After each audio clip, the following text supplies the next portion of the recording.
Hello മച്ചുമാരി, welcome back to Mallu explainer. 3 പോലീസുകാരെ പച്ചക്കിട്ട് കത്തിക്കുകയാണ് ഒരു രാത്രിയിൽ. ഇത് കേൾക്കുമ്പോൾ ഇതൊരു കഥ മാത്രമാണെന്ന് നിങ്ങൾക്ക് തോന്നുന്നുണ്ടോ? അല്ല, കർണാടകയിൽ യഥാർത്ഥത്തിൽ സംഭവിച്ച ഒരു സംഭവത്തെ ആസ്പദമാക്കിയെടുത്ത സിനിമയാണിത്. മാത്രമല്ല, ആ ഒരു രാത്രിയിൽ പച്ചക്ക് തീ കൊളുത്തപ്പെട്ട ആ 3 പോലീസുകാരിൽ ഒരാളുടെ മകളാണ് ലക്ഷ്മി. അവളും ഉയർന്നൊരു പോലീസ് റാങ്കിൽ ഇരിക്കുന്ന ആളാണ്. എന്നിട്ടും ഈ കാര്യം ചെയ്ത ആൾക്ക് മാപ്പ് കൊടുക്കുവോ ഇല്ലയോ? മാപ്പ് കൊടുത്തു. അതെന്തുകൊണ്ടായിരിക്കും? ഇതിനു പുറമെ നഗരത്തിന്റെ പല ഭാഗത്തായിട്ട് ഒറ്റപ്പെട്ട വീടുകളിൽ ആൾക്കാരെ ഒരാൾ കൊല്ലുന്നുണ്ട്. ആരായിരിക്കും ആ ഒരു കില്ലർ? എന്തായാലും 2 രീതിയിലായിട്ട് കഥ മുന്നോട്ടേക്ക് പോവാണ്. കഥ നമുക്ക് കേട്ട് തന്നെ മനസ്സിലാക്കാം. ഒരു കാര്യം നിങ്ങൾ ഓർക്കണം, ഇതൊരു റിയൽ സ്റ്റോറിയാണ്. പിന്നെ സിനിമാറ്റിക് ഫിക്ഷനൊക്കെ ഒരു പരിധിയിൽ കൂടുതലൊന്നും റിയൽ സ്റ്റോറിയിൽ ആഡ് ചെയ്യാൻ കഴിയില്ല. ആ ഒരു കാര്യം നിങ്ങൾ ആലോചിക്കണം കേട്ടോ. കഥയുടെ ആരംഭത്തിൽ തന്നെ ഒരു ലോക്കൽ ഗ്യാങ്സ്റ്റർ കാണിക്കുകയാണ്, രവിശങ്കർ. ഇയാളുടെ കൂട്ടത്തിൽ തന്നെയായിരുന്നു ഇയാൾക്കിട്ട് പണി കൊടുത്ത ഒരാളെ ഇവരെല്ലാം പിടിച്ചിട്ടുണ്ട്. അങ്ങോട്ടേക്ക് രവിശങ്കർ വരികയാണ്. ഭയങ്കര ദേഷ്യത്തിൽ ഇയാളെ ക്രൂരമായിട്ട് മർദ്ദിക്കുകയാണ്. അവസാനം അടിച്ചു കൊന്നു തോന്നുന്നു. ഇതിനുശേഷം കാണിക്കുന്നത് നോർത്ത് ഇന്ത്യയിൽ നിന്നും നമ്മുടെ സൗത്ത് ഇന്ത്യയിലേക്ക് വന്നിട്ട് ഇവിടെ ജോലി ചെയ്യുന്ന ഒരു ഹിന്ദിക്കാരനാണ്. രാജു എന്നാണ് പേര്. ഇയാളുടെ മകൻ എന്തോ ഒരു അസുഖമുണ്ട്. ഇത് കാണിക്കാനായിട്ട് പ്രൈവറ്റ് ഹോസ്പിറ്റലിൽ പോകാനുള്ള കാശൊന്നുമില്ല. ഗവൺമെന്റ് ഹോസ്പിറ്റലിൽ പോയിട്ട് കാണിക്കുകയാണ്. അപ്പോൾ അവിടെ ഉണ്ടായിരുന്ന ഡോക്ടർ മഹി പറയാണ്, ഇത്രയൊക്കെ പൈസ ചിലവാകും, വേറെ എവിടെയെങ്കിലും കൊണ്ടേ കാണിച്ചാലേ കുട്ടിയുടെ അസുഖത്തെ മാറ്റാൻ കഴിയുള്ളൂ എന്ന്. പക്ഷേ ഈ ഒരു മനുഷ്യനാണെങ്കിൽ വളരെ ദരിദ്രനാണ്. ഈ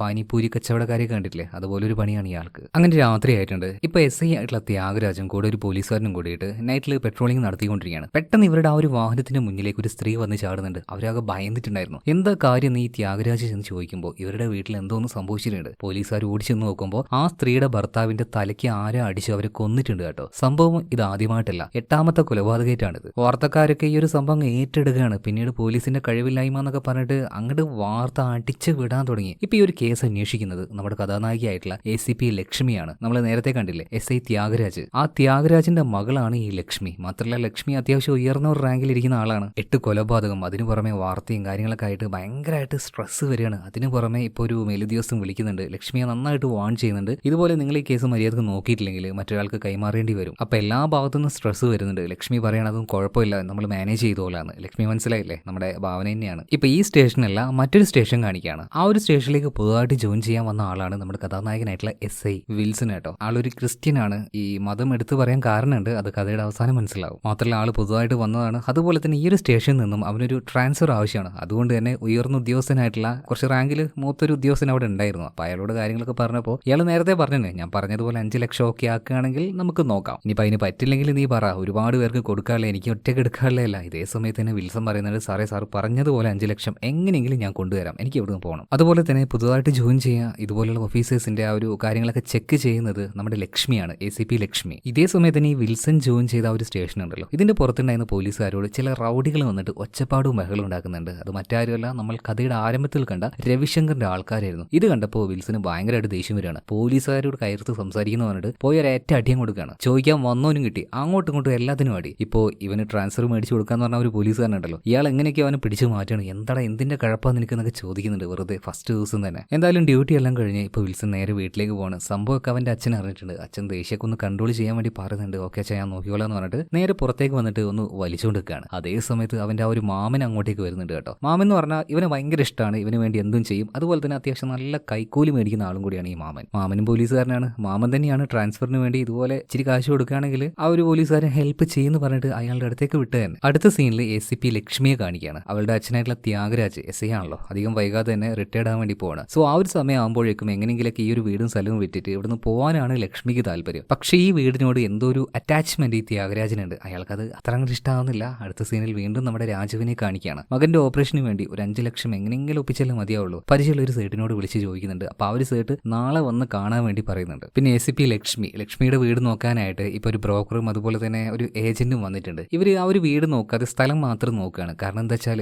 ആ ഒരു വീട് ഇവർക്ക് ആവശ്യമില്ല, അത് ഇടിച്ചു പൊളിച്ച് ഇവിടെ എന്തോ ഒരു ഹോട്ടലോ അങ്ങനെ എന്തോ കെട്ടാനാണ് അവരുടെ ആ ഒരു പദ്ധതി. ഇതെല്ലാം നോക്കിക്കഴിഞ്ഞപ്പോൾ ആ ഒരു ബ്രോക്കർ ACPയെ വിളിക്കുന്നുണ്ട്. ഇഷ്ടപ്പെട്ടു, ഞങ്ങൾ ആ ഒരു വിലയിലും കൂടെ ഒന്ന് അഡ്ജസ്റ്റ് ചെയ്തിട്ടുണ്ടെങ്കിൽ ഓക്കെ എന്നൊക്കെ പറഞ്ഞിട്ട് അവരവിടെ നിന്ന് പോവാണ്. എന്നാൽ ലക്ഷ്മിയുടെ അച്ഛൻ ത്യാഗരാജന് ഇതെന്തോ മനസ്സുകൊണ്ട് അത് അക്സെപ്റ്റ് ചെയ്യാൻ കഴിയുന്നില്ല. അയാളുടെ ആ ഒരു സെന്റിമെന്റ്സ് ഒക്കെ ഉള്ള വീടാണ്. ഇത് കഴിഞ്ഞ് വീണ്ടും രാജുവിനെ കാണിക്കുകയാണ്. രാജു ഈ പറഞ്ഞതുപോലെ തന്നെ ആ ഒരു സേട്ടുവിനെ നാളെ വിളിക്കാനല്ലേ പറഞ്ഞത്. പിറ്റേ ദിവസം ആയപ്പോൾ തന്നെ കുറേ വട്ടം വിളിച്ചു. രാത്രി ആയിട്ടുണ്ട്. രാത്രി ആയപ്പോൾ ഇയാൾ എങ്ങനെയൊക്കെയോ ഫോൺ എടുത്തു കേട്ടോ. ഫോൺ എടുത്ത പാടന്നെ ഈ സേട്ട് പറയുന്നത്, അയ്യോടാ ഞാനാകെ മറന്നുപോയി, ഞാനേ കുറച്ച് ദൂരെ യാത്രയിലാണ്, ഒരു 20 ദിവസം കഴിഞ്ഞിട്ടേ വരുള്ളൂ. രാജു ആകെ ടെൻഷൻ ആവുകയാണ്. കാരണം അവൻ ആ ഒരു കാശ് കിട്ടും എന്നുള്ള പ്രതീക്ഷയിലാണ്. അയാൾക്ക് കൊടുക്കാൻ താല്പര്യമില്ലെങ്കിൽ, തരാൻ പറ്റില്ലെങ്കിൽ അത് ഇല്ലാന്നങ്ങ് പറയുകയാണെങ്കിൽ രാജുവിന് മറ്റൊരു വഴി നോക്കായിരുന്നു. ഇതിപ്പോ സമയമാവും ചെയ്തു. അവനാകെ പെട്ട അവസ്ഥയിലാവുകയാണ്. അങ്ങനെ പിറ്റേ ദിവസമായി. ഇപ്പൊ SI വിൽസനെ കാണിക്കുകയാണ്. നമ്മുടെ കഥാനായകൻ ഹീറോ എന്നൊക്കെ വേണമെങ്കിൽ പറയാം. ഈ വിൽസൺ ഒരു പെൺകുട്ടിയെ ഇഷ്ടമാണ്. അതായത് രാജുവിന്റെ മകനെ ട്രീറ്റ് ചെയ്ത ഒരു ഡോക്ടർ ഉണ്ടല്ലോ മാഹി, അവളിപ്പോ വേഗം കാറിലേക്ക് വരുന്നുണ്ട്. രണ്ടുപേരുടെ മുഖത്തും അത്ര വലിയ സന്തോഷമൊന്നുമില്ല. ആ ഒരു റിലേഷനിലുണ്ടായ പ്രശ്നം കൊണ്ടൊന്നുമല്ല. രണ്ടുപേരും രണ്ട് ജാതിയാണ്, രണ്ട് മതമാണ്. അതുകൊണ്ട് തന്നെ ഇവരുടെ കുടുംബത്തിൽ അങ്ങോട്ടും ഇങ്ങോട്ടും ഈ ഒരു വിവാഹത്തിന് സമ്മതിക്കോ ഇല്ലയോ എന്ന് വലിയ ടെൻഷൻ ഉണ്ട് കേട്ടോ. അതുകൊണ്ട് തന്നെ ഈ മാഹി പറയുന്നുണ്ട്, നീ എങ്ങനെയെങ്കിലും വന്നിട്ട് എന്റെ വീട്ടുകാരെ ഒന്ന് കൺവിൻസ് ചെയ്യണം, അതും അധികം വൈകാൻ പാടില്ല എന്നൊക്കെ പറയാണ്. അടുത്ത സീനിൽ പോലീസുകാരെ കാണിക്കുകയാണ്. ഇവരൊക്കെ ഭയങ്കര അർജന്റായിട്ട് ഒരു വീട്ടിലേക്ക് പോയിക്കൊണ്ടിരിക്കുകയാണ്. നോക്കുമ്പോൾ എന്താ, ആ വീട്ടിലുണ്ടായിരുന്ന രണ്ട് ദമ്പതികൾ മരിച്ചു കിടക്കുകയാണ്. അവരുടെ മകള് ആ സമയത്ത് വീട്ടിലില്ലായിരുന്നു, എന്തോ ഒരു പ്രോഗ്രാമിന് വേണ്ടി പോയതാണ്. അപ്പൊ മകൾ പ്രോഗ്രാമിന് പോയിട്ട് തിരിച്ചു വരുമ്പോഴാണ് അമ്മയും അച്ഛനും ഇങ്ങനെ മരണപ്പെട്ട് കിടക്കുന്നത് കാണുന്നത്. പോലീസുകാരോട് കരഞ്ഞു പറയുന്നുണ്ട്, കാരണം ആ ഒരു കുട്ടി അനാഥയായില്ലേ. ഇതെല്ലാം നമ്മുടെ ACP ലക്ഷ്മി അവളങ്ങനെ നോക്കി നിൽക്കുന്നുണ്ട് കേട്ടോ. അവൾക്കും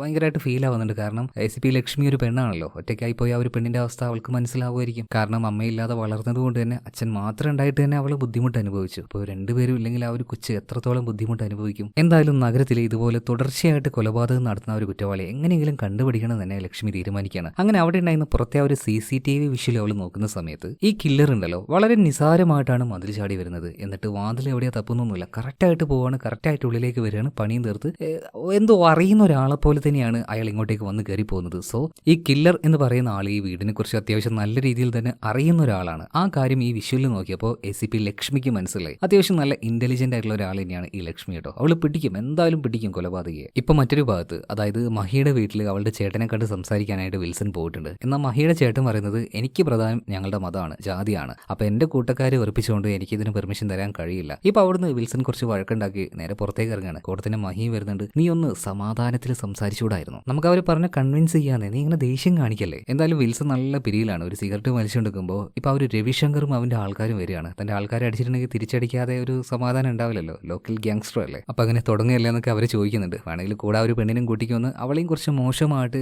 ഈ രവിശങ്കർ സംസാരിക്കുന്നുണ്ട് കേട്ടോ. ഓൾറെഡി നല്ല കലിപ്പിലായിരുന്നു, നല്ല സ്ട്രെസ് ഉണ്ടായിരുന്നു. ഇത് മുഴുവൻ ഈ ഗുണ്ടകളുടെ മേത്ത് അവനിട്ടങ്ങോട്ട് തീർക്കാണ്. എല്ലാത്തിനും നെരിവട്ടിട്ട് കൊടുത്തു. അവസാനം അടിയും കൊണ്ട് ഈ രവിശങ്കർ അടക്കം എല്ലാം ഇവിടുന്ന് ഓടുകയാണ് കേട്ടോ. ഇത് കണ്ടുകൊണ്ട് നിന്നാ നമ്മുടെ മഹി പറയണം, ആഹാ ആള് കൊള്ളാലോ, എന്തായാലും നിന്റെ ദേഷ്യമൊക്കെ ഒന്ന് കൺട്രോൾ ചെയ്യണം കേട്ടോ, എങ്ങനെയെങ്കിലും ഒന്ന് പറഞ്ഞ് കൺവിൻസ് ചെയ്യാൻ നോക്കടൂ. പിന്നെ എന്റെ ഏട്ടൻ എങ്ങനെയെങ്കിലൊക്കെ സമ്മതിച്ചോളുന്നേ, അയാളൊരു ജാതി മതമൊക്കെ തലക്ക് പിടിച്ചൊരു മണ്ടനാണ്. ഇതേ സമയത്ത് തന്നെ രാജുവിന്റെ വൈഫിനെ നോക്കുകയാണെങ്കിൽ കുട്ടിയുടെ ആ ഒരു ചികിത്സയ്ക്കായിട്ട് കാശ് എങ്ങനെ ഒപ്പിക്കുന്നു രണ്ട് ഭാഗത്തുങ്ങൾക്ക് മനസ്സിലാവുന്നില്ല. അപ്പോൾ എന്ത് വേണമെങ്കിലും ചെയ്യുന്നുള്ള ഒരു അവസ്ഥയിലേക്ക് രാജു വന്നിരിക്കുകയാണ്. ഇപ്പൊ മറ്റൊരു ഭാഗത്ത്, അതായത് ACP ലക്ഷ്മിയുടെ വീട്ടിൽ, അവളുടെ വീട്ടിൽ ഗ്യാസ് ഇപ്പൊ തീരുകയാണ് കേട്ടോ. അപ്പൊ അത് കൊണ്ടുവരാനായിട്ട് ഒരു പയ്യൻ വന്നിട്ടുണ്ട്. അവനിപ്പോ ഒരു സിലിണ്ടറുമായിട്ട് നേരെ അടുക്കളയിലേക്ക് വരികയാണ്, ഫിക്സ് ചെയ്ത് കൊടുക്കുകയാണ്. ഇത് കണ്ടപ്പോൾ ലക്ഷ്മിക്ക് എന്തോ ഒരു തോന്നല്, അതായത് പുറമേ നിന്നുള്ള ഒരാൾക്ക് ഇതുപോലെ വീടിന്റെ ഉള്ളിൽ ഇത്ര കറക്റ്റായിട്ട് അറിയണമെങ്കിൽ അത് ഈ ഗ്യാസ് കുറ്റി വെക്കാൻ വരുന്ന പയ്യന്മാരായിരിക്കും. കാരണം ഇവരുള്ളിലേക്ക് വന്നിട്ട് ഫിറ്റ് ചെയ്തിട്ട് പോകലാണല്ലോ. അപ്പൊ മിക്കവാറും ആ ഒരു കൊലപാതക, ആ ഒരു കില്ലർ ഒരു ഗ്യാസ് കൊണ്ടുവരുന്ന ഒരു പയ്യനാണെങ്കിലോ. സോ ആ രീതിയിൽ ലക്ഷ്മി അവളുടെ കൂടെയുള്ള പോലീസുകാരോട് അന്വേഷിക്കാൻ വേണ്ടി പറയാണ്. നോക്കുമ്പോൾ ഈ ആൾക്കാർ മരണപ്പെടുന്നതിന്റെ കുറച്ച് മുന്നേ ആയിട്ട് തന്നെ അവർ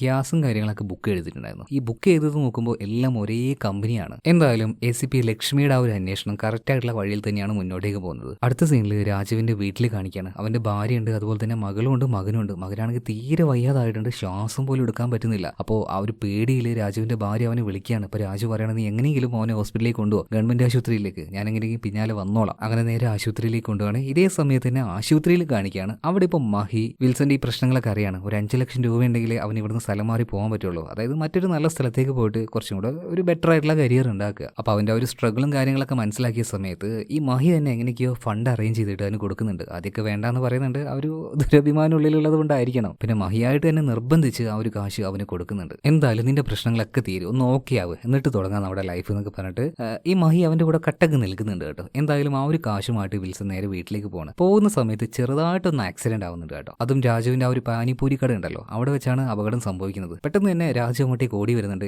ഈ വിൽസനെ സഹായിക്കുകയാണ്. പുറത്തേക്ക് കൂട്ടിക്കൊണ്ടുവന്ന് ഇച്ചിരി വെള്ളമൊക്കെ കൊടുക്കുന്നുണ്ട്. ഒരു ചെറിയ മുറിവൊക്കെ ആയിട്ടുണ്ട്. അതുകൊണ്ട് തന്നെ വിൽസൺ ആ ഒരു ഡാഷ് ബോർഡിൽ ഫസ്റ്റ് എയ്ഡ് കിറ്റ് ഉണ്ട്, അതൊന്ന് എടുത്തിട്ട് വാങ്ങി രാജുവിനോട് പറയാണ്. രാജു നേരെ പോയിട്ട് ഡാഷ് ബോർഡ് തുറക്കുകയാണ്. അതിലുണ്ടായിരുന്ന ആ ഒരു ഫസ്റ്റ് എയ്ഡ് ഇത് എടുക്കാൻ നോക്കുമ്പോൾ ആ ഒരു കാശ് കാണുകയാണ് കേട്ടോ. അവന് എന്തോ പെട്ടെന്ന് തന്നെ അത് അടിച്ചു മാറ്റാം, കട്ടെടുക്കാന്നുള്ള ഒരു ചിന്ത അവന് വരികയാണ്. കാരണം അവന്റെ അവസ്ഥ അങ്ങനെയായിപ്പോയി. മകന്റെ ചികിത്സ, മകന്റെ ജീവനായിരുന്നു ആ സമയത്ത് അവന്റെ ഏറ്റവും വലിയ പ്രാധാന്യമുള്ള കാര്യം. ഒന്നും നോക്കിയില്ല, മരുന്നുമായിട്ട് പോകുന്നതിന്റെ ഇടയിൽ ആ ഒരു സഞ്ചി എടുത്ത് നേരെ അവന്റെ ആ ഒരു പാനിപൂരിന്റെ ആ ഒരു കടയില്ലേ അതിന്റെ ആ ഒരു തട്ടിലേക്ക് കയറ്റി വെക്കുകയാണ്. എന്നിട്ട് ആ ഒരു ബാൻഡേജും കാര്യങ്ങളൊക്കെ ഇപ്പൊ വിൽസന് കൊടുക്കുന്നുണ്ട്. ഇതെല്ലാം ഒട്ടിച്ച് ഇനി വിൽസൺ നേരെ കാറിലേക്ക് വരികയാണ്. അവനോട് നന്ദിയെല്ലാം പറഞ്ഞ് തിരിച്ചു പോകുമ്പോൾ അവൻ ആ ഒരു ഡാഷ് ബോർഡിൽ കാശ് ഉണ്ടെന്ന് ചെക്ക് ചെയ്ത് നോക്കുമ്പോൾ ഇല്ലാന്ന് മനസ്സിലായി. മിക്കവാറും അവൻ തന്നെ, ആ പയ്യൻ തന്നെയായിരിക്കും എടുത്തിട്ടുണ്ടാവുക. നേരെ അങ്ങോട്ടേക്ക് ചെല്ലുകയാണ്. കാശ് എവിടെയാണെന്നൊക്കെ ചോദിക്കുന്നുണ്ട്. അവൻ എടുത്തിട്ടില്ല എന്ന് പറയുന്നുണ്ടെങ്കിലും ഈ വിൽസൺ വേഗം തന്നെ അവന്റെ ആ ഒരു തട്ടുണ്ടല്ലോ അതിന്റെ ഇടയിൽ നോക്കുമ്പോൾ കാശ് കിട്ടുകയാണ്. ഒരു പോലീസുകാരന്റെ കയ്യിൽ നിന്ന് വരെ അടിച്ചു മാറ്റി മാറ്റാൻ നിനക്ക് എങ്ങനെ ധൈര്യം വന്നടാന്ന് പറഞ്ഞിട്ട് ആ ഒരു കാശ് കൊണ്ട് വിൽസൺ അവനൊന്നും ചെയ്യാൻ നിന്നില്ല കേട്ടോ. അവിടുന്ന് പോകാൻ നിൽക്കുമ്പോൾ രാജു ആ ഒരു കാശ് തട്ടിപ്പറിച്ച് മേടിക്കാൻ നോക്കുകയാണ്. കാരണം അത്രയും മോശമായിരുന്നു അവന്റെ ആ ഒരു അവസ്ഥ, മകന്റെ ആ ഒരു ജീവൻ. എന്തും ചെയ്ത് മകനെ രക്ഷപ്പെടുത്താന്നുള്ള ആ ഒരു ചിന്ത രാജുവിന് വന്നിട്ടുണ്ടായിരുന്നു. സോ അവന്റെ കയ്യിൽ നിന്നും ആ ഒരു കാശ് തട്ടിപ്പറിക്കാൻ നോക്കുന്നുണ്ട്. ഇപ്പൊ ദേഷ്യം വന്ന വിൽസൺ അവനെ പിടിച്ചൊന്ന് തള്ളുകയാണ്. ആ തള്ളലിൽ രാജു നേരെ പിറകിലോട്ട് പോയി വീഴാണ്. പക്ഷേ ഈ വീണ ആൾ എഴുന്നേൽക്കുന്നില്ല. നോക്കുമ്പോൾ തല പോയിട്ട് പിന്നിലുണ്ടായിരുന്ന ഒരു ചെറിയ കല്ലാണ് അതിൽ പോയി തലയടിച്ചിട്ടുണ്ട്. അപ്പൊ വിൽസൺ എന്തോ ഒരു പേടി പോലെ തോന്നിട്ട് പോയി വിളിച്ചു നോക്കുകയാണ്. വിളിച്ചു നോക്കുമ്പോൾ ഇയാൾക്ക് ഒരനക്കൂല. ഇവനാകെ പേടിയാവാൻ തുടങ്ങി. ഒരു ഇച്ചിരി വെള്ളമൊക്കെ കുടഞ്ഞു നോക്കി, എന്നിട്ടും കണ്ണ് ഓർക്കുന്നില്ല. മാത്രമല്ല തലേന്റെ പിന്നിൽ നിന്ന് ചോരയും വരുന്നുണ്ട് കേട്ടോ. ആകെ പെട്ടു എന്ന് വിൽസന് മനസ്സിലായി. ഇതേ സമയം തന്നെ ആ ഒരു ഗ്യാസ് കമ്പനിയിലേക്ക് പോയിട്ട് ഈ കൊലപാതകം നടന്ന വീട് ആ ഒരു ഏരിയയിലേക്ക് ഗ്യാസ് സപ്ലൈ ചെയ്യുന്ന പയ്യന്മാരുടെ ലിസ്റ്റ് എടുക്കുന്നുണ്ട്. ഇതേ സമയത്ത് തന്നെ വിൽസൺ എന്ത് ചെയ്യണം എന്നറിയാതെ അങ്ങോട്ടും ഇങ്ങോട്ടും പരക്കം പാഞ്ഞുകൊണ്ടിരിക്കുകയാണ്. അപ്പോൾ ഒരു വലിയ ടാർപ്പായി കിട്ടി. ആ ഒരു ടാർപ്പായി വെച്ചിട്ട് ഈ രാജുവിന്റെ ബോഡി ഒരു ഭാഗത്തേക്ക് വലിച്ചിട്ട് ആ ടാർപ്പായി വെച്ച് മൂടുകയാണ്. എന്നിട്ട് ആ ഒരു കല്ല് ബ്ലഡും കാര്യങ്ങളൊക്കെ ഉണ്ടായല്ലോ അത് പെട്ടെന്ന് തന്നെ കഴുകി കളയുന്നുണ്ട്. ഇതേ സമയത്ത് തന്നെ ആ ഏരിയയിൽ ഉണ്ടായിരുന്ന പോലീസുകാർ നൈറ്റ് പെട്രോളിങ്ങിന് വരികയാണ്. നോക്കുമ്പോൾ ആരാണ്, നമ്മുടെ ഈ ACP ലക്ഷ്മിയുടെ അച്ഛനായിട്ടുള്ള ത്യാഗരാജായിരുന്നു. അപ്പോൾ ഇവിടുത്തെ ആളെവിടെ പോയി, ആളെ കാണാനില്ലെന്ന് ചോദിച്ചപ്പോൾ ഇപ്പോൾ വിൽസൺ പറയാണ് അത് വെള്ളം തീർന്നിട്ട് വെള്ളം എടുക്കാൻ പോയതാവുന്നു. നീ എന്താ ഇവിടെ ഇരിക്കുന്നതെന്ന് നമ്മുടെ വിൽസനോട് അയാൾ ചോദിച്ചപ്പോൾ അതൊന്നുമില്ല, ഭക്ഷണം കഴിക്കാതിരിക്കുക. ഞാൻ ഭക്ഷണം കഴിക്കാൻ വന്നതെന്നല്ല, ഒരു ലൈറ്റർ ഉണ്ടോ ചോദിക്കാൻ വന്നതാണ്, സിഗരറ്റ് കത്തിക്കാനേ. എന്തായാലും ആ ഒരു പയ്യൻ വന്നാലേ അധികം നേരം ഒന്നും ഇങ്ങനെ കട തുറന്ന് വെച്ചിരിക്കേണ്ടെന്ന് പറഞ്ഞേക്ക്, പൂട്ടിയിട്ട് വേഗം പോകാൻ പറട്ടോ. ഓക്കെ ഞാൻ പറഞ്ഞോളാം എന്ന് വിൽസൺ പറയാണ്. ഇതും പറഞ്ഞുകൊണ്ട് SI ത്യാഗരാജ് നേരെ വണ്ടിയുമായിട്ട് അടുത്ത പെട്രോളിങ്ങിന് വേണ്ടി പോകണം. എന്നാൽ പോകുന്ന സമയത്ത് ത്യാഗരാജിന്റെ മനസ്സിൽ ഇങ്ങനെ നമ്മുടെ വിൽസന്റെ ഒരു മുഖം വരികയാണ്. അതായത് അവനോട് സംസാരിക്കുമ്പോൾ അവൻ എന്തൊക്കെയോ ഒരു പതർച്ച ഫീൽ ചെയ്യുന്നുണ്ടായിരുന്നു. മാത്രമല്ല സൈഡത്തെ ആ ഒരു ബക്കറ്റിൽ വെള്ളവും കണ്ടിട്ടുണ്ടായിരുന്നു. വെള്ളം ഉണ്ടായിട്ടും അവൻ എന്തിനാ അത് എടുക്കാൻ പോകുന്നത്? പെട്ടെന്ന് തന്നെ വണ്ടി തിരിക്കാൻ വേണ്ടി ഡ്രൈവറോട് പറയണം. എന്നാൽ അപ്പോഴേക്കും വിൽസൺ ഉണ്ടല്ലോ അവന്റെ കാറിന്റെ ആ ഒരു നമ്പർ പ്ലേറ്റും കാര്യങ്ങളൊക്കെ വലിച്ച് പൊട്ടിച്ച് കളഞ്ഞിട്ട് ഡിക്കിയിലേക്ക് ഇവന്റെ ആ ഒരു ബോഡി ഇട്ട് ഇവിടുന്ന് പോകുന്നുണ്ടായിരുന്നു. ഈ കാര്യം ആര് കാണുകയാണ്? SI ത്യാഗരാജ് കാണുകയാണ്. അതായത് നമ്പർ പ്ലേറ്റ് ഒന്നുമില്ല, അതൊരു ചുവന്ന കാറ് പോകുന്നതായിട്ട് ഇയാൾ കണ്ടു. സോ പെട്ടെന്ന് തന്നെ ഫോളോ ചെയ്യാൻ പറയാണ് ഡ്രൈവറോട്. ഇതേ സമയത്ത് തന്നെയാണ് രാജുവിന്റെ ആ ഒരു പാനിപൂരിന്റെ ഷോപ്പ് ഉണ്ടല്ലോ അങ്ങോട്ടേക്ക് മകനെയും കൂട്ടിക്കൊണ്ട് ഒരു ഓട്ടോറിക്ഷയിൽ അവന്റെ ഭാര്യ വരുന്നത്. കുറച്ചേരം അവിടെ വെയിറ്റ് ചെയ്തു. പക്ഷേ എത്ര നേരം എന്ന് വെച്ചാൽ കാത്തിരിക്കുക. എന്തായാലും അവള് മകനെയും കൂട്ടി നേരെ ആശുപത്രിയിലേക്ക് പോവാണ്. പിന്നെ ആ ഒരു ഗ്യാസ് സ്റ്റേഷനിലേക്ക് പോയില്ലേ നമ്മുടെ ലക്ഷ്മിയും അതുപോലെ തന്നെ പോലീസുകാരും, അവർക്ക് ഡീറ്റെയിൽസ് കിട്ടിയിട്ടുണ്ട്. അതായത് ആ ഏരിയയിലേക്ക് ഗ്യാസ് സപ്ലൈ ചെയ്യുന്ന പയ്യന്മാരുടെ അതിൽ നിന്നും ഒരാളെ ഇവർ ഫിൽട്ടർ ചെയ്തെടുക്കുന്നുണ്ട്. ഏകദേശം ആളെ ഇവർക്ക് പിടിയിട്ടിട്ടുണ്ട്, രാം ശങ്കർ. ഇപ്പൊ മറ്റൊരു ഭാഗത്ത് നമ്മുടെ SI വിൽസൺ ഉണ്ടല്ലോ അവനൊരു പെട്രോൾ പമ്പിലേക്ക് കയറിയിട്ട് ഒരു ക്യാനിൽ നിറച്ചും പെട്രോൾ മേടിച്ചിട്ട് അവന്റെ കാറിലേക്ക് തന്നെ തിരിച്ചു പോകണം കേട്ടോ. എന്തൊക്കെയോ ചില കാര്യങ്ങൾ അവൻ മനസ്സിൽ പ്ലാൻ ചെയ്തിട്ടുണ്ട്. അതുപോലെ പോലീസുകാരെ ഇനി പിടിക്കാൻ പോകുന്ന ആ ഒരു പയ്യനുണ്ടല്ലോ രാം ശങ്കർ, ഇവനെയാണ് പോലീസുകാർക്ക് നല്ല സംശയമുള്ളത്. അവർ വിചാരിച്ചതുപോലെ തന്നെ ഇവൻ തന്നെയാണ് ആ 8 കൊലപാതകവും ചെയ്തത്. എന്നാൽ നമ്മൾ വിചാരിച്ചതുപോലെ ഈ രാം ശങ്കർ ഒരു സൈക്കോ ഒന്നുമല്ല, ആള് പാവാണ്. കാശ് മേടിച്ചിട്ട് ആൾക്കാരെ കൊല്ലുന്ന പരിപാടിയാണ്. എന്തായാലും അവസാനത്തെ കൊലപാതകം ചെയ്ത് അതിനുള്ള ആ ഒരു കാശ് കറക്റ്റായിട്ട് കിട്ടിയിട്ടില്ല. അപ്പൊ അവരോട് പറയുന്നുണ്ട് കിട്ടിയ കാശ് അത് മേടിച്ചു പോകാൻ എന്നെ കിട്ടില്ല, എന്നോട് പറഞ്ഞ കാശ് എത്രയാണോ അതെനിക്ക് കിട്ടിയിരിക്കണം, അല്ലെങ്കിൽ പറഞ്ഞ ആളുടെ വീട്ടിലായിരിക്കും ഞാൻ അടുത്ത് കയറാൻ പോകുന്നത്. സോ ആ ഒരു വർക്ക് ഏൽപ്പിച്ചവരെ വരെ ഭീഷണിപ്പെടുത്തിയിട്ട് ഇപ്പൊ രാംശങ്കർ മുന്നോട്ടേക്ക് പോകണം. ആ സമയത്താണ് മഫ്തിയിൽ വന്ന നമ്മുടെ ACP ലക്ഷ്മിയുടെ ആ ഒരു പോലീസുകാർ അവനെ പിടിക്കാൻ നോക്കുന്നത്. എന്നാൽ അവരുടെ കയ്യിൽ നിന്ന് തന്ത്രപൂർവ്വം തന്നെ ഇവന് മനസ്സിലായി പോലീസുകാർ ചുറ്റിയിട്ടുണ്ടെന്ന്. ഇവൻ ഓടി രക്ഷപ്പെടുകയാണ്. അതുകൊണ്ട് തന്നെ പോലീസുകാർ അങ്ങോട്ടും ഇങ്ങോട്ടും ഇൻഫർമേഷൻ പാസ് ചെയ്തിട്ടുണ്ട്, ഇതുപോലെ ഒരുത്തും വരുന്നുണ്ട്. അതുകൊണ്ട് എല്ലാ ചെക്ക് പോയിന്റിലും ബ്ലോക്ക് ഇടണം, ഓരോ വണ്ടിയും ചെക്ക് ചെയ്യണം. അതുപോലെ തന്നെ അവന്റെ ആ ഒരു ഫോട്ടോയും പോലീസുകാർക്ക് അയച്ചു കൊടുത്തിട്ടുണ്ട്. അപ്പോൾ ഇങ്ങനെ ചെക്ക് ചെയ്യുന്ന ആ ഒരു ചെക്ക് പോയിന്റിലേക്ക് നമ്മുടെ വിൽസൺ വന്നിരിക്കുകയാണ്. ഇവനാകെ ഞെട്ടിപ്പോയി. കാരണം എന്താ, കാറിന്റെ ഡിക്കിയിൽ ഒരു ഡെഡ് ബോഡി ഉണ്ട്. ഉറപ്പായിട്ടും പോലീസുകാർ ഡിക്കി തുറന്നു നോക്കും, ഡെഡ് ബോഡി കാണും, അവൻ പിടിക്കപ്പെടും. ഇതേ സമയത്താണ് പെട്ടെന്ന് അങ്ങോട്ടേക്ക് വിൽസന്റെ മാമ വരുന്നത്. അല്ലടാ നീ എന്താ ഈ സമയത്ത് ഇങ്ങോട്ടേക്ക്? ആഹാ നിന്റെ കാറാണോ ഇവർ തടഞ്ഞു വെച്ചിരിക്കുന്നത്? ഡാ ഇതൊരു പോലീസുകാരനാണ്, ഒരു കള്ളനെ പിടിക്കാനായിട്ട് പോലീസുകാരന്റെ വണ്ടി കാണോടാ കൈ കാണിക്കുന്നത്. ഇതും പറഞ്ഞ് മാമൻ വിൽസന്റെ കൂടെ കാറിലേക്ക് കയറുകയാണ്. എന്ന് വലിച്ചിട്ട് വരാന്ന് പറഞ്ഞിട്ട് അവന്റെ കൂടെ പോവുകയാണ്. ഇതേ സമയത്തിന് SI ത്യാഗരാജ് അങ്ങോട്ടേക്ക് വരുന്നുണ്ട്. അപ്പോൾ അവർ ചെക്ക് പോയിന്റിൽ ചോദിക്കുന്നുണ്ട് ഇതുപോലെ ഒരു ചുവന്ന വണ്ടി കൂടെ പോയിട്ടുണ്ടായിരുന്നു. അപ്പോൾ പോലീസുകാർ പറയുന്നത് ആ പോയിട്ടുണ്ട്, പക്ഷെ നമുക്കങ്ങനെ പ്രത്യേകിച്ചൊന്നും തോന്നിയതൊന്നുമില്ല.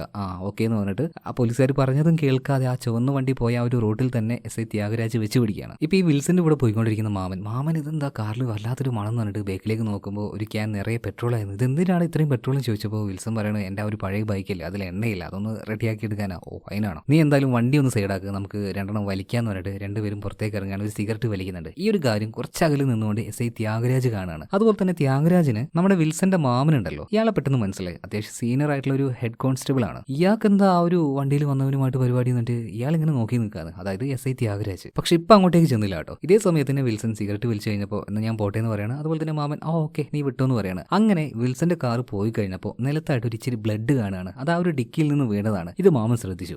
എന്തോ കാര്യമായിട്ട് ഒപ്പിച്ചിട്ടുണ്ട്, എന്തോ പ്രശ്നമുണ്ടെന്ന് മനസ്സിലായി. മാമനുണ്ടല്ലോ ഒരു ബൈക്ക് എടുത്തിട്ട് അവനെ ഫോളോ ചെയ്ത് പോവാണ്. മാത്രമല്ല ഈ മാമനെ ഫോളോ ചെയ്തുകൊണ്ട് SI ത്യാഗരാജൻ പോകുന്നുണ്ട്.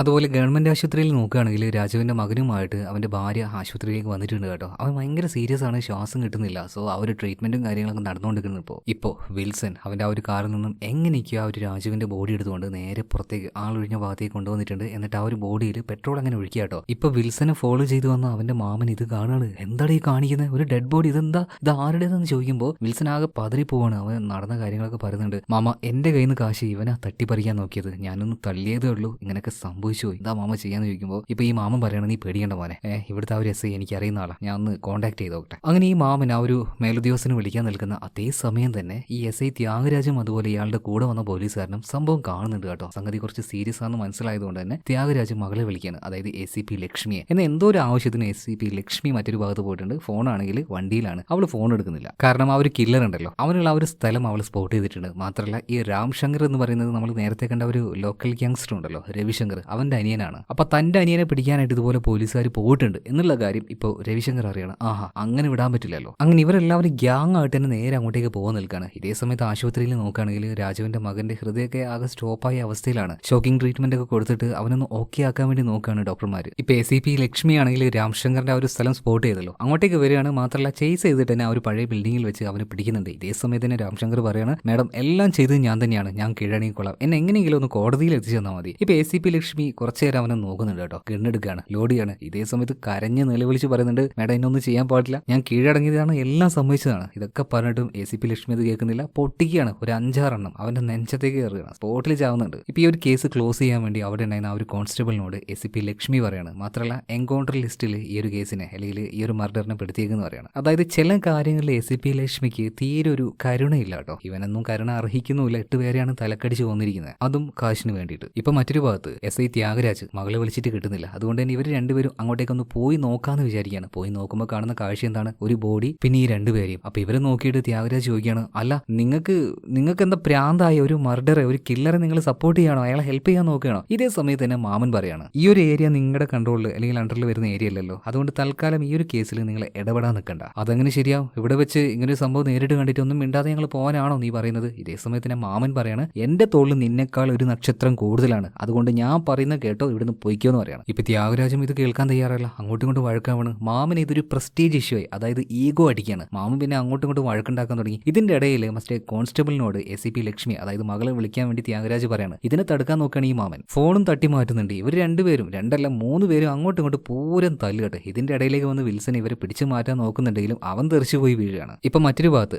രാംശങ്കറിനെ സ്പോട്ട് ചെയ്തെന്ന് പറഞ്ഞ ഏരിയ ഉണ്ടല്ലോ, അങ്ങോട്ടേക്ക് ഇപ്പോൾ രവിശങ്കർ വന്നിട്ടുണ്ട്. എത്തിയപ്പോഴാണ് മനസ്സിലാവുന്നത് അനിയനെ എൻകൗണ്ടർ ലിസ്റ്റിൽ പെടുത്തിയിട്ട് വെട്ടിവെച്ച് സ്പോട്ടിൽ തന്നെ തീർത്തു എന്നുള്ളത്. അവന്റെ ആ ഒരു ബ്ലഡും കാര്യങ്ങളൊക്കെ അവിടെ ഉണ്ടായിരുന്നു. സോ അവിടെ വെച്ച് ഇയാൾ അതായത് ഈ രവിശങ്കർ അലറി വിളിക്കുന്നുണ്ട്, ACP ലക്ഷ്മിയെ കൊന്നേ അടങ്ങും എന്ന് പറഞ്ഞിട്ട്. ഇപ്പൊ വീണ്ടും നമ്മുടെ വിൽസന്റെ മാമൻ അതുപോലെ തന്നെ ത്യാഗരാജ് മറ്റേ ഒരു കോൺസ്റ്റബിൾ 3 പേരും അങ്ങോട്ടും ഇങ്ങോട്ടും ഉന്തും തള്ളി ഉണ്ടായിക്കൊണ്ടിരിക്കുകയാണ്. ഇതിന്റെ ഇടയിൽ ഇവർ ഗണ്ണെടുക്കാണ് കേട്ടോ. സോ ഓരോരുത്തരും അവരുടെ നേർക്ക് അവർ ഗണ്ണ് വരാതിരിക്കാനായിട്ട് അങ്ങോട്ടും ഇങ്ങോട്ടും മാറ്റി പിടിക്കാണ്. ഇതിനിടയിൽ പെട്രോൾ ക്യാന് തട്ടുന്നുണ്ട്. അതുപോലെ തന്നെ ഇത് അങ്ങോട്ടും ഇങ്ങോട്ടൊക്കെ ഒലിക്കുന്നുണ്ട് നിലത്തും ഈ 3 പേരുടെ ദേഹത്തും. ആ ഒരു ബോഡിയിലാണ് കുറച്ചായിട്ടുണ്ട്. ഇതൊന്നും ഈ ഒരു തള്ളലിന്റെ ഇടയിൽ ഉരുളലിന്റെ ഇടയിൽ ഇവർ അറിയുന്നില്ല. മാത്രമല്ല ഗണ്ണ് കയ്യിലുണ്ട് എന്ന് പറഞ്ഞില്ലേ, അതങ്ങോട്ട് പൊട്ടുകയാണ്. അതിൽ വന്ന ആ ഒരു തീപ്പൊരി കാരണം പുല്ലിൽ തീ പിടിക്കുന്നുണ്ട്. അത് അവിടെ ഉണ്ടായിരുന്ന മരിച്ചു കിടക്കുന്ന രാജുവിന്റെ ബോഡിയിലേക്കും പോയി ജീവനോടുള്ള ഈ 3 പോലീസുകാരുണ്ടല്ലോ ഇവരുടെ ബോഡിയിലേക്കും ഈ തീ അങ്ങ് ആളിപ്പിടിക്കുകയാണ്. 3 പേര് നിന്ന് കത്താൻ തുടങ്ങി. കാരണം എന്താ, ആ വഴക്കിനിടയിൽ പെട്രോൾ ഇവരുടെ ദേഹത്തും അത്യാവശ്യം ആയിട്ടുണ്ടായിരുന്നു. എങ്ങനെയെങ്കിലും 3 പേരെ രക്ഷപ്പെടുത്താനായിട്ട് പൊടിയോ വെള്ളമോ എന്തെങ്കിലും വാരി എറിയാൻ നോക്കുമ്പോൾ അങ്ങനെ ഒന്നും അവിടെ ഇല്ല. അങ്ങനെ അവസാനം ഈ 3 പോലീസുകാരും അവിടെ വെച്ച് നിലവിളിച്ചുകൊണ്ട് വെന്ത് ഇല്ലാതാവുകയാണ്. കൂട്ടത്തില് 4മതായിട്ട് ആ രാജുവും. തലക്ക് അടി കിട്ടിയെന്നല്ല, തല അടിച്ച് പൊളിച്ച അവസ്ഥയായിരുന്നു ഇപ്പൊ വിൽസന്. എന്താ ചെയ്യേണ്ടതെന്ന് അറിയുന്നില്ല. വല്ലാത്തൊരു ഷോക്കിൽ അവൻ കാർ എടുത്തുകൊണ്ട് നേരെ വീട്ടിലേക്ക് പോവാണ്. തരിച്ചങ്ങനെ ഇരിക്കുകയാണ്. ഇത് എന്താ സംഭവിച്ചത്? നോർമൽ ആയിട്ടുള്ള ഒരു കാര്യമാണോ? 3 പോലീസുകാരാണ് ഒരു വഴക്കിന്റെ ഇടയിൽ നിന്ന് കത്തിപ്പോയത്. ഇതെങ്ങനെ അവതരിപ്പിക്കും? ഇതിന്റെ പിന്നിൽ അവന്റെ ആ ഒരു കൈ അല്ലെങ്കിൽ രാജുവിന്റെ ആ ഒരു മർഡർ, ഇതൊക്കെ പോലീസുകാർ അറിയണമെങ്കിൽ എന്തായിരിക്കും അവന്റെ ആ ഒരു കരിയർ?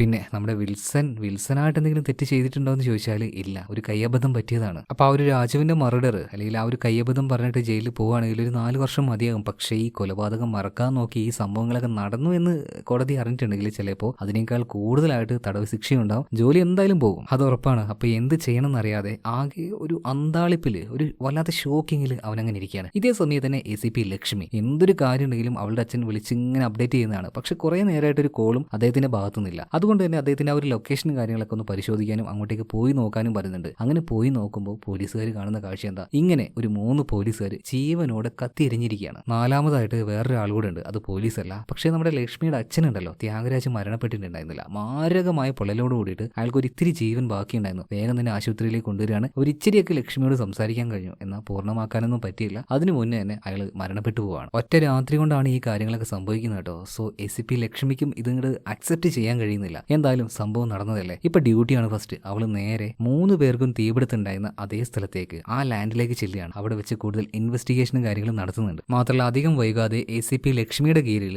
ആ ഒരു ഏരിയയിൽ മുഴുവൻ ഉണ്ടായിരുന്ന പ്രധാന ഉദ്യോഗസ്ഥർ മുഴുവനായിട്ടും ഇങ്ങോട്ടേക്ക് വിളിച്ചു വരുത്തുകയാണ്. അതേ സ്ഥലത്തേക്ക് അവരോട് കാര്യങ്ങളൊക്കെ പറയുന്നുണ്ട്. ഡിപ്പാർട്ട്മെന്റിൽ യൂണിഫോമിൽ നിൽക്കുന്ന 3 പോലീസുകാരാണ് അവർ കില്ലർ നിർത്തി കത്തിച്ചത്. സോ ഈ ഒരു കേസ് നമ്മളെല്ലാവരും പേഴ്സണൽ ആയിട്ട് എടുക്കാൻ പോവാണ്. കാരണം നമ്മുടെ ഇടയിൽ 3 പേരെയാണ് ഇവർ കത്തിച്ചിരിക്കുന്നത്. അത് ആരാണ് കണ്ടുപിടിക്കുകയും വേണം, ഇതേ സ്ഥലത്തേക്ക് കൊണ്ടുവരികയും വേണം. ഏത് രീതിയിലാണ് ആ 3 പോലീസുകാർ മരിച്ചത് അതേ രീതിയിൽ തന്നെ ആ ഒരു കില്ലറെ കൊല്ലുകയും വേണം. നമ്മൾ നിയമത്തിന് വിട്ടുകൊടുക്കേണ്ട ആവശ്യമില്ല. ഇതിനോടൊക്കെ നിങ്ങൾ യോജിക്കുന്നുണ്ടോ എന്ന് ചോദിക്കുമ്പോൾ ACP ലക്ഷ്മിയുടെ കൂടെ ബാക്കിയുള്ള എല്ലാവരും കട്ടൊക്കെ കൂടെ നിൽക്കുന്ന പറയണം. അവനെ പിടിക്കുകയും ചെയ്യും, ഇതുപോലെ പണിയും ചെയ്യുന്നു. പിന്നെ ACP ലക്ഷ്മി വേറൊരു കാര്യം കൂടെ പറയുന്നുണ്ട്. 4ാമത്തെ ആള് അയാൾ ആരാണെന്ന് പോസ്റ്റ്മോർട്ടം റിപ്പോർട്ടിലൂടെ നിങ്ങൾ കണ്ടുപിടിക്കണം. ആ ഒരു വിവരം എത്രയും പെട്ടെന്ന് തന്നെ നിങ്ങൾ എന്നെ അറിയിക്കണം എന്ന് പറയണം. അതുപോലെ തന്നെ രവിശങ്കർ നോക്കുകയാണെങ്കിൽ അനിയനെ ഈ ACP ലക്ഷ്മി കൊന്നല്ലോ, അതുകൊണ്ട് ഇതേ രാത്രി തന്നെ അവളെയും കൊല്ലണമെന്ന് ഈ രവിശങ്കറും അവന്റെ ആളുകളും തീരുമാനിച്ചിരിക്കുകയാണ്. അപ്പൊ ACP ലക്ഷ്മിയെ കൊല്ലാനായിട്ടുള്ള ഒരു സ്കെച്ച് ഇവരുണ്ടാകുന്നുണ്ട്. ഇപ്പൊ മറ്റൊരു ഭാഗത്ത് ACP ലക്ഷ്മി ഉണ്ടല്ലോ, അവളുടെ അച്ഛൻ ത്യാഗരാജ് അവസാനം ആരോടാണ് സംസാരിച്ചത് ഇതിനെക്കുറിച്ച് അന്വേഷിക്കുമ്പോൾ ആ ഒരു ചെക്ക് പോയിന്റ് ഉണ്ടല്ലോ, അവിടെ ഉണ്ടായിരുന്ന പോലീസുകാരോട് അവരോട് ചോദിക്കുമ്പോൾ എന്താണ് അവസാനമായിട്ട് അച്ഛൻ സംസാരിച്ചെന്ന് ചോദിക്കുമ്പോൾ ഒരു ചുവന്ന കാറിനെ കുറിച്ചാണ് അദ്ദേഹം ചോദിച്ചത്, അതായത് SI ത്യാഗരാജ്. ഓക്കെ, അപ്പൊ ആ ഒരു കാർ ഏത് ഡയറക്ഷനിലേക്കാണ് പോയത് ആ ഒരു ഭാഗമൊക്കെ ഇപ്പൊ ഈ ഒരു പോലീസുകാർ കാണിച്ചു കൊടുക്കുന്നുണ്ട്. സോ തീർച്ചയായിട്ടും ആ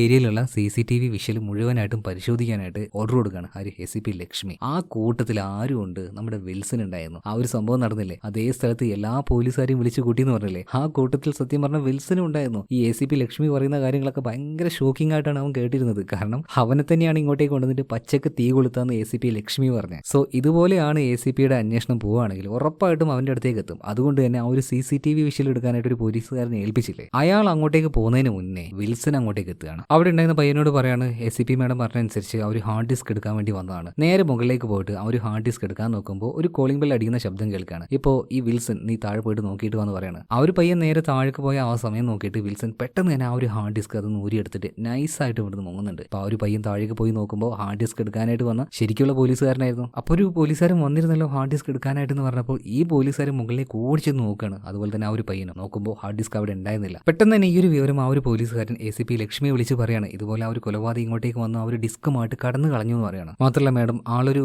പോലീസുകാരനാണെന്നാ പറഞ്ഞത്, പോലീസ് യൂണിഫോം ഉണ്ടായിരുന്നു. ഓക്കെ, എന്തായാലും അയാളെ പിടിക്കാൻ പറ്റുമെന്ന് നിങ്ങളൊന്ന് നോക്കുന്നത് ഇപ്പോൾ ACP ലക്ഷ്മി പറയാണ്. മാത്രമല്ല അവളിപ്പോൾ പോയിക്കൊണ്ടിരിക്കുന്നത് അവളുടെ അച്ഛൻ പോയ ഒരു റൂട്ട് ഉണ്ടല്ലോ, ആ ഒരു റൂട്ടിലൂടെയാണ് പോകുന്നത്. കാരണം ഈ സംഭവമായിട്ടുള്ള എന്തെങ്കിലും ഒരു തുമ്പ് ഈ റൂട്ടിൽ പോവുകയാണെങ്കിൽ കിട്ടുമെന്ന് അവൾക്ക് ഉറപ്പായിരുന്നു. അങ്ങനെ പോകുന്ന സമയത്താണ് ഒരു ചെറിയ ആക്സിഡന്റ് ഒരു ഭാഗത്ത് സംഭവിച്ചതായിട്ട് ACP ലക്ഷ്മി കാണുന്നത്. നോക്കുമ്പോൾ എന്താ, പൊട്ടിക്കിടക്കുന്ന ഒരു കാറിന്റെ സൈഡ് മിറർ കാണുകയാണ്. അതായത് വിൽസന്റെ കാറിന് ചെറിയൊരു ആക്സിഡന്റ് സംഭവിച്ചില്ലേ, അപ്പൊ പൊട്ടിപ്പോയതാണ് ഈ ഒരു സൈഡ് മിറർ. അതുപോലെ എവിടെ വെച്ചാണ് ഈ ആക്സിഡന്റ് നടന്നത്, രാജുവിന്റെ കടയുടെ അടുത്ത് വെച്ചാണ്. അപ്പൊ അവിടെ നോക്കുമ്പോൾ അതിന്റെ ഉള്ളിലുള്ള അല്ലെങ്കിൽ ആ ഒരു കട നടത്തുന്ന ആളെ കാണാനുമില്ല, ലൈറ്റും കാര്യങ്ങളൊക്കെ ഓണുമാണ്. പിന്നെ ഭക്ഷണ സാധനങ്ങൾ ഇതൊക്കെ തുറന്നു വെച്ചതുപോലെ തന്നെ അങ്ങനെ കെടുക്കുകയാണ് കേട്ടോ. അപ്പോൾ ACP ലക്ഷ്മിക്ക് വീണ്ടും സംശയമാണ്. ആ ഒരു പരിസരം മുഴുവനായിട്ടും അവൾ പരിശോധിക്കുമ്പോൾ ഇതുപോലെ ഒരു ഇലയിൽ രക്തം പുരണ്ട് കിടക്കുന്നതായിട്ട് ഇപ്പൊ ACP ലക്ഷ്മി കാണുന്നുണ്ട്. ചില കാര്യങ്ങൾ ഇപ്പോൾ തന്നെ ഇപ്പൊ ലക്ഷ്മി കണക്ക് കൂട്ടാൻ തുടങ്ങിയിട്ടുണ്ട് കേട്ടോ. അതായത് ഇവർക്ക് കിട്ടിയ ആ ഒരു 4ാമത്തെ ബോഡി ഈ കട നടത്തിയ ആളുടേതാണെന്ന് ഇവർക്ക് ഏകദേശം മനസ്സിലായി. ഇതിന്റെ കൂടെ തന്നെ അവിടെ വെച്ച് ഒരു സെൽ ഫോണും ഇവർക്ക് ലഭിക്കുകയാണ്. പിന്നെ വിൽസന്റെ കാര്യം നോക്കുകയാണെങ്കിൽ പരമാവധി എവിടെയൊക്കെ ആ ഒരു CCTV വിഷ്വൽ ഉണ്ടോ അതെല്ലാം ഇവൻ അങ്ങോട്ടേക്ക് ചെന്നിട്ട് ഇവർക്ക് മുന്നേ തന്നെ അതെല്ലാം എടുത്ത് കളഞ്ഞിട്ടുണ്ട്. ഇതിന് പുറമെ അവൻ മറ്റൊരു കാര്യം കൂടെ ചെയ്യാൻ നോക്കുകയാണ്. അതായത് പോസ്റ്റ്മോർട്ടം റിപ്പോർട്ട്, ആ മരിച്ചു പോയത് രാജു ആണെന്നുള്ള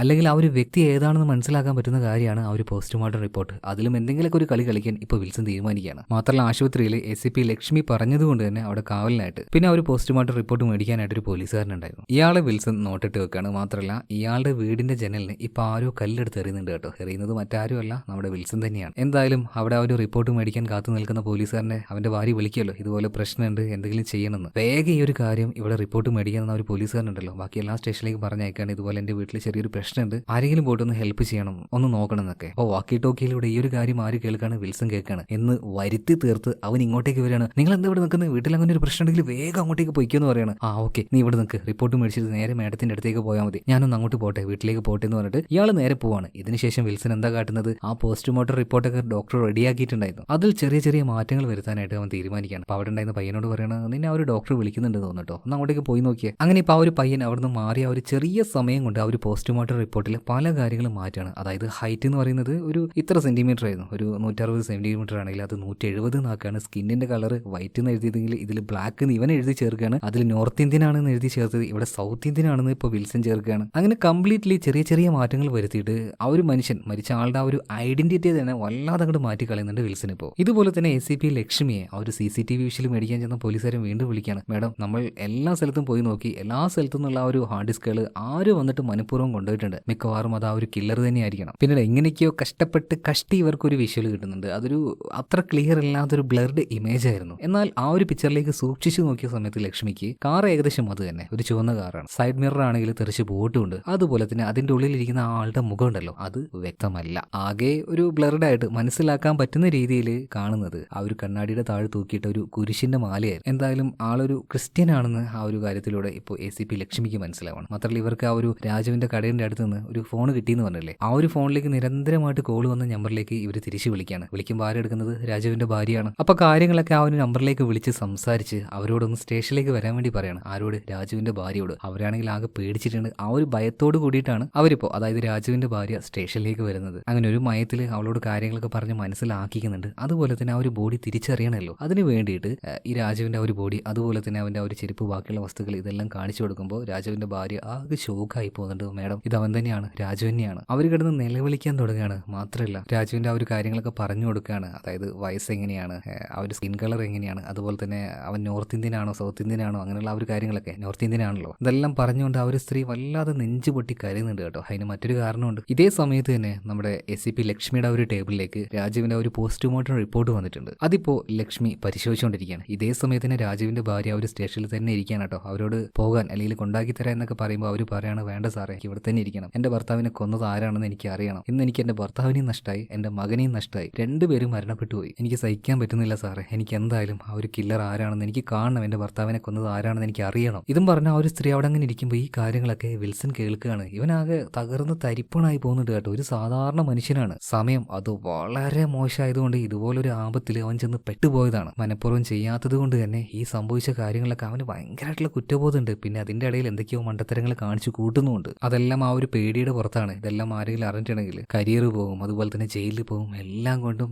ജീവിതാകെ കൊളാം. ഇതേ സമയത്ത് തന്നെ ACP ലക്ഷ്മിയെ തീർക്കാനായിട്ട് രവിശങ്കറും അവന്റെ ആൾക്കാരും കൂടി ആയുധവും കാര്യങ്ങളൊക്കെ റെഡിയാക്കുകയാണ്. സ്കെച്ച് ഇട്ട് കഴിഞ്ഞു, ഇന്ന് രാത്രി തന്നെ തീർക്കും. അടുത്ത സീനിൽ നമ്മുടെ വിൽസനെ കാണിക്കുകയാണ്. ആ ഒരു സ്റ്റേഷനിൽ വെച്ച് രാജുവിന്റെ ഭാര്യയൊക്കെ പറഞ്ഞു കേട്ടപ്പോൾ അവൻ വല്ലാതെ തളർന്നു പോയില്ലേ. അവൻ നേരെ ആശുപത്രിയിലേക്ക് മഹിയെ കാണാൻ വേണ്ടി ചെല്ലുകയാണ്. അവളോട് കാര്യങ്ങളൊക്കെ പറയുന്നുണ്ട്. അവനങ്ങ് വീക്കായി പോയി, അങ്ങ് ഇല്ലാതായിട്ടുണ്ട്. പക്ഷെ അവനങ്ങ് കളയാൻ കഴിയുമോ? മഹിയുടെ ആ ഒരു പ്രണയം അത് ഭയങ്കര സത്യമുള്ളതായിരുന്നു കേട്ടോ. അതുകൊണ്ട് തന്നെ അവന്റെ കൂടെ നിൽക്കുകയാണ്, അവനെ വല്ലാണ്ട് ആശ്വസിപ്പിക്കുന്നുണ്ട്. ഇതേ സമയത്ത് തന്നെ ACP ലക്ഷ്മിയെ കാണിക്കുകയാണ്. അച്ഛൻ്റെ ആ ഒരു ഓർമ്മകളൊക്കെ അവളുടെ മനസ്സിൽ അങ്ങനെ വന്നു പോകുന്നുണ്ട്. മാത്രമല്ല പെട്ടെന്ന് ആ ഒരു പോസ്റ്റ്മോർട്ടം റിപ്പോർട്ട് വന്നില്ലേ, അത് ചെക്ക് ചെയ്ത് നോക്കുമ്പോൾ അതിൽ എന്തൊക്കെയോ തിരിമറി നടന്നതായിട്ട് ACP ലക്ഷ്മിക്ക് വേഗം മനസ്സിലായി. കളർ മാറ്റി കൊടുത്തത്, ഹൈറ്റ് മാറ്റി കൊടുത്തത്. അപ്പൊ ആരും ഒരാൾ ഈ ഒരു എന്താ പറയാ പോസ്റ്റ്മോർട്ടം റിപ്പോർട്ടിൽ നല്ല കളിച്ചിട്ടുണ്ടെന്ന് ACP ലക്ഷ്മിക്ക് മനസ്സിലായി. അപ്പൊ ലക്ഷ്മി അവിടെ ഉണ്ടായിരുന്ന പോലീസുകാരോട് ചോദിക്കുന്നുണ്ട്, ആരാണ് പോസ്റ്റ്മോർട്ടം റിപ്പോർട്ടുമായിട്ട് ഇങ്ങോട്ടേക്ക് വന്നത്? ഇപ്പൊ അവിടെയുള്ള പോലീസുകാർ പറയണ അത് ആ ഒരു വിൽസനാണ്. വിൽസനോ? ആള് ക്രിസ്ത്യൻ ആണെന്ന് ചോദിക്കുമ്പോൾ അതെ മാഡം ക്രിസ്ത്യൻ ആണെന്ന് പറയാണ്. ഇവിടെ വെച്ച് തന്നെ ACP ലക്ഷ്മി ചില കാര്യങ്ങൾ അങ്ങോട്ടും ഇങ്ങോട്ടും കണക്ട് ചെയ്യാണ്. അതായത് ആ ഒരു കാറ്, ചുവന്ന കാർ ഓൾറെഡി വിൽസൺ ഉണ്ട്. അതുപോലെ തന്നെ അവന്റെ കാറിലെ ആ ഒരു കുരിശ്, അതും കണ്ടതായിട്ട് ചില ആൾക്കാർ പറയുന്നുണ്ട്. ഇവിടെ വെച്ച് തന്നെ ഏകദേശം ഒരു 80% ഇത് ചെയ്തത് ആരാണെന്ന് ലക്ഷ്മിക്ക് മനസ്സിലായി. എന്നാലും കൺഫേം ചെയ്യാൻ വേണ്ടി അവൾ മറ്റൊരു കാര്യം കൂടി ചെയ്യുന്നുണ്ട്. അവളുടെ അച്ഛന്റെ ആ ഒരു ട്രാക്ക് റിപ്പോർട്ട്, അതായത് ആ ഒരു സമയത്ത് സംഭവം നടന്ന സമയത്ത് ഏതിലൂടെയൊക്കെയാണ് അവളുടെ അച്ഛൻ പോയത് എന്നുള്ള ആ ഒരു ട്രാക്ക് റിപ്പോർട്ട് ഉണ്ടല്ലോ, അതെടുക്കുകയാണ്. എന്നതിന് ശേഷം വിൽസനും ആ സമയത്ത് എന്ത് ചെയ്യായിരുന്നു എന്ന് അവന്റെ ആ ഒരു ഫോണിന്റെ ആ ഒരു സിം കാർഡ് ലൊക്കേഷൻ ഉണ്ടല്ലോ, ഇതെല്ലാം വെച്ച് പരിശോധിക്കുമ്പോൾ രണ്ടുപേരും ഒരേ സമയത്ത് ഒരുപോലെ വന്നിട്ടുണ്ട്. 100% ഇവിടെ വെച്ച് ഇവർ കൺഫേം ചെയ്യാണ് സംഭവം നടത്തിയത് അവൻ തന്നെയാണ്. മാത്രമല്ല ലക്ഷ്മിക്ക് ഏറ്റവും വേണ്ടപ്പെട്ട അല്ലെങ്കിൽ ഏറ്റവും അടുത്തൊരു പോലീസുകാരനെ വിളിച്ചിട്ട് പറയാണ്, അവൻ എനിക്ക് അതേ സ്ഥലത്ത് കിട്ടണം, അതേ രീതിയിൽ തന്നെ എനിക്ക് അവനിട്ട് പണിയണം. ഓക്കെ മാഡം, നമുക്കത് ചെയ്യാന്ന് തന്നെ ആ ഒരു പോലീസുകാരനും പറയുന്നുണ്ട്. ഇപ്പൊ നമ്മുടെ SI വിൽസനെ കാണിക്കുകയാണ്. അച്ഛൻ്റെ അടുത്തേക്ക് ചെന്നിട്ടുണ്ട്. എല്ലാ കാര്യങ്ങളും അച്ഛനോട് പറയാണ്. ഭയങ്കരമായിട്ട് കാര്യമാണ്. അതുപോലെ തന്നെ എന്താണോ മഹി അവനോട് പറഞ്ഞത് സെയിം കാര്യം തന്നെ അവന്റെ അച്ഛനും പറയാണ്, മോനെ നീ പിടികൊടുക്കും മോനെ, ജോലി പോട്ടെ, നമുക്ക് എങ്ങനെയെങ്കിലും ജീവിക്കാം, കൂടിപ്പോയ ഒരു 4 വർഷം അതല്ലേ ഉണ്ടാവുള്ളൂ, നീ പിടികൊടുക്കും മോനെ, ഇങ്ങനെ സമാധാനം ഇല്ലാതെ എത്ര വർഷം ജീവിക്കുന്നേ, പിന്നെ ഇതിന്റെ ഇടയിൽ നീ എന്തൊക്കെ വിഡ്ഢിത്തരങ്ങൾ കാണിച്ചു കൂട്ടുമെന്ന് പറയാൻ പറ്റില്ല. ഇപ്പൊ വിൽസനും മനസ്സുകൊണ്ട് അംഗീകരിക്കുകയാണ്, തീർച്ചയായിട്ടും സറണ്ടർ ആവാന്ന്. ഇതേ സമയത്ത് തന്നെ ലക്ഷ്മിക്ക് ഏറ്റവും വേണ്ടപ്പെട്ട ഒരു പോലീസുകാരുണ്ടെന്ന് പറഞ്ഞില്ലേ, ഇയാളിപ്പോ വിൽസനെ വിളിക്കുകയാണ്. ഒരു അർജന്റ് കാര്യമുണ്ട്, വരണമെന്ന് പറയാണ്. പക്ഷെ എന്തിനാണ് ഈ വിൽസനെ കൊണ്ടുപോകുന്നതെന്ന് അവനറിയുന്നില്ല കേട്ടോ. നേരെ എന്നിട്ട് കൊണ്ടുപോയത് എങ്ങോട്ടേക്കാണ്, എവിടെ വെച്ചാണ് ആ ഒരു സംഭവം നടന്നത്, അതേ സ്ഥലത്തേക്ക്. അവിടെ കുറച്ച് പോലീസുകാരും അതുപോലെ തന്നെ ACP ലക്ഷ്മിയും കാത്തിരിക്കുന്നുണ്ട്. അങ്ങോട്ടേക്ക് വന്ന സമയത്ത് തന്നെ വിൽസനെ വലിച്ചിടുകയാണ്. എല്ലാവരും നല്ല നെരിവട്ടിട്ട് പൊട്ടിക്കുന്നുണ്ട്. ആരെ? ഈ വിൽസനെ. അതിന്റെ പുറമെ ഈ ലക്ഷ്മിയാണെങ്കിൽ അവളുടെ ആ ഒരു ബെൽറ്റ് ഊരിയിട്ട് ഇവന്റെ കഴുത്തിലിട്ട് കുരുക്കി അവനെ കൊല്ലാൻ വേണ്ടി നോക്കുകയാണ്. നമ്മുടെ വിൽസൺ വിചാരിക്കുകയാണെങ്കിൽ ഇവരൊക്കെ പുഷ്പം പോലെ തിരിച്ചടിക്കാൻ കഴിയും, അതിനുള്ള ശക്തിയുണ്ട്, ധൈര്യമുണ്ട്. എന്നാൽ അവന്റെ ഉള്ളിൽ ആ ഒരു കുറ്റബോധം ഉണ്ടല്ലോ, അതുള്ളത് കൊണ്ട് തന്നെ അവന് അവന് തിരിച്ചൊന്നും ചെയ്യാൻ കഴിയുന്നില്ല. അവൻ നിന്ന് കൊള്ളുകയാണ് ആ ഒരു അടി മുഴുവൻ. അങ്ങനെ അവസാനം അവനെ അടിച്ചൊരു പരുവാക്കിയിട്ട് കൊല്ലാൻ വേണ്ടി നിൽക്കുമ്പോഴാണ് പെട്ടെന്ന് അങ്ങോട്ടേക്ക് ഒരു ഗ്യാങ് വരുന്നത്. അത് ആ ഒരു രവിശങ്കറും അവന്റെ ആ ഒരു ഗ്യാങ് വരുന്നത് കേട്ടോ. വന്ന പാട് തന്നെ പെട്രോളിന്റെ ആ ഒരു ബോംബ് ഉണ്ടല്ലോ, ഇത് വെച്ച് വാഹനത്തിനെ കയറിയാണ്. മാത്രമല്ല പോലീസുകാർ മുഴുവൻ വെട്ടി വീഴ്ത്തുന്നുണ്ട്. ഗണ്ണെടുത്ത് ഫയർ ചെയ്യാൻ നോക്കുന്ന സമയത്ത് ഗണ്ണാണെങ്കിൽ വാഹനത്തിന്റെ ഉള്ളിലായി പോയി. പെട്ടെന്നുണ്ടായിരുന്ന അറ്റാക്ക് ആയതുകൊണ്ട് തന്നെ ഇവരൊട്ടും പ്രതീക്ഷയില്ല കേട്ടോ. ആകെ പെട്ടുപോയി എന്ന് പറയാലോ. അതുപോലെ തന്നെ ലക്ഷ്മിയെ ഒരുത്തൻ പിടിക്കാൻ വരുന്ന സമയത്ത് അവളുടെ ആ ഒരു ഏറ്റവും ബന്ധപ്പെട്ട പോലീസുകാരുണ്ടെന്ന് പറഞ്ഞില്ലേ, ഇയാൾ എങ്ങനെയൊക്കെ ആ ഒരു വാഹനത്തിന്റെ ഉള്ളിൽ നിന്നും ഗണ്ണെടുക്കാണ്. രണ്ടുപേരെ സ്പോട്ടിൽ വെടിവെച്ച് കൊല്ലുന്നുണ്ട്. എന്നാൽ ഒരു പരിധിയില്ലേ, ഇത്രയും ആൾക്കാരില്ലേ. ഇവരെല്ലാവരും ചേർന്നിട്ട് ലക്ഷ്മി അടക്കം അടിച്ച് വീഴ്ത്തുകയാണ്. അവളുടെ തലയുടെ പിന്നിൽ അടി കിട്ടുകയാണ്. അവൾ നിലത്ത് വീണുപോയി. ഒന്നും ചെയ്യാൻ പറ്റാതെ അവൾ അങ്ങനെ കിടക്കുകയാണ്. ഉറപ്പാണ് ഈ അവസ്ഥയിൽ ഇങ്ങനെ പോവുകയാണെങ്കിൽ രവിശങ്കറും അവന്റെ ആ ഒരു ഗ്യാങ് കൂടെ ഈ പോലീസുകാർ മുഴുവനും കൊന്നുകളയും ചെയ്യും. അതുപോലെ SCP ലക്ഷ്മിയും തട്ടിക്കളയും. അപ്പൊ ഈ ഒരു സമയത്താണ് നേരത്തെ ഈ പോലീസുകാർ അടിക്കുമ്പോൾ ഒന്ന് കൈ പോലും പൊന്തിക്കാത്ത നമ്മുടെ വിൽസൺ എഴുന്നേൽക്കുന്ന കേട്ടോ. പിന്നെ ഒന്നും പറയണ്ട, കയ്യിൽ കിട്ടിയ വാളുമായിട്ട് ഓരോരുത്തരായിട്ട് വെട്ടിയിടുകയാണ്. അപ്പൊ ഈ ഒരു കാര്യം ആര് കാണുകയാണ്?